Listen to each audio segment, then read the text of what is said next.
প্রতিদিন ব্যবহার করা এই মশলাগুলোর আসল শক্তি যদি জানতে চাও তাহলে এই ভিডিওটি শেষ পর্যন্ত দেখো।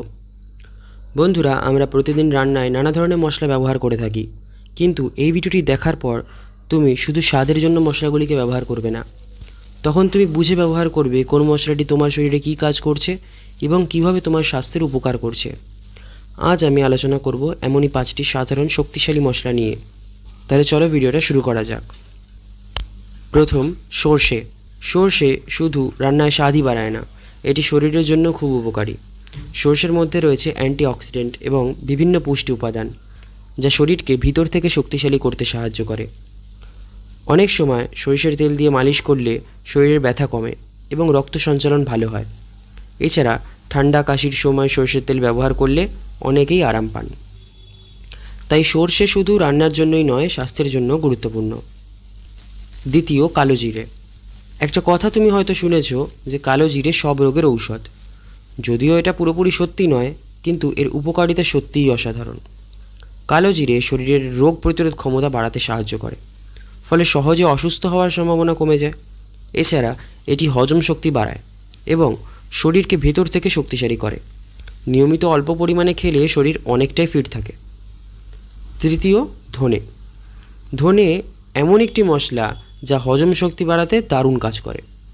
যদি তোমার প্রায়ই গ্যাস বা পেট ফাঁপা হয়ে থাকে, তাহলে ধনে তোমার জন্য খুবই উপকারী হতে পারে।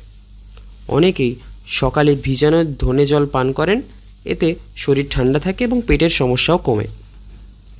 এছাড়া ধনে শরীর থেকে টক্সিন বের করে, যেটা শরীরের পক্ষে খুবই উপকারী লাগে। চতুর্থ, গোলমরিচ। গোলমরিচকে অনেকেই মশলার রাজা বলে থাকেন। এটি শরীরের বিপাক ক্রিয়াকে বাড়াতে সাহায্য করে। ঠান্ডায় কাশির সময় গোলমরিচ খুবই উপকারী। অনেক সময় গরম পানিতে বা চায়ের সাথে মিশিয়ে খেলে আরাম পাওয়া যায়। এছাড়া এটি রোগ প্রতিরোধ ক্ষমতা বাড়াতেও সাহায্য করে।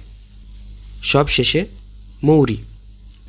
খাবারের পর অনেকেই মৌরি খেয়ে থাকেন। এটা শুধু অভ্যাস নয়, এর পেছনে রয়েছে স্বাস্থ্য উপকারিতাও।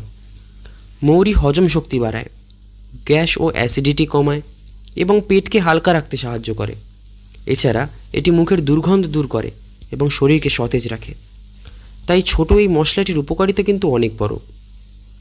তাহলে এখন থেকে যখন তুমি রান্না করবে, এই মশলাগুলোকে শুধু স্বাদের জন্যই নয়, স্বাস্থ্যের জন্যও ব্যবহার করবে। এই ভিডিওরই পার্ট 1 রয়েছে, এটা পার্ট 2, তো সেটার লিঙ্ক আমি এই ভিডিওর ডেসক্রিপশন বক্সে দিয়ে দেবো। তোমরা সেখান থেকে সেই ভিডিওটি চেক আউট করতে পারো। আরেকটি কথা, এই স্বাস্থ্য সম্বন্ধিত টিপসগুলিকে সবার আগে পাওয়ার জন্য আমাদের চ্যানেলটিকে সাবস্ক্রাইব করতে ভুলবে না।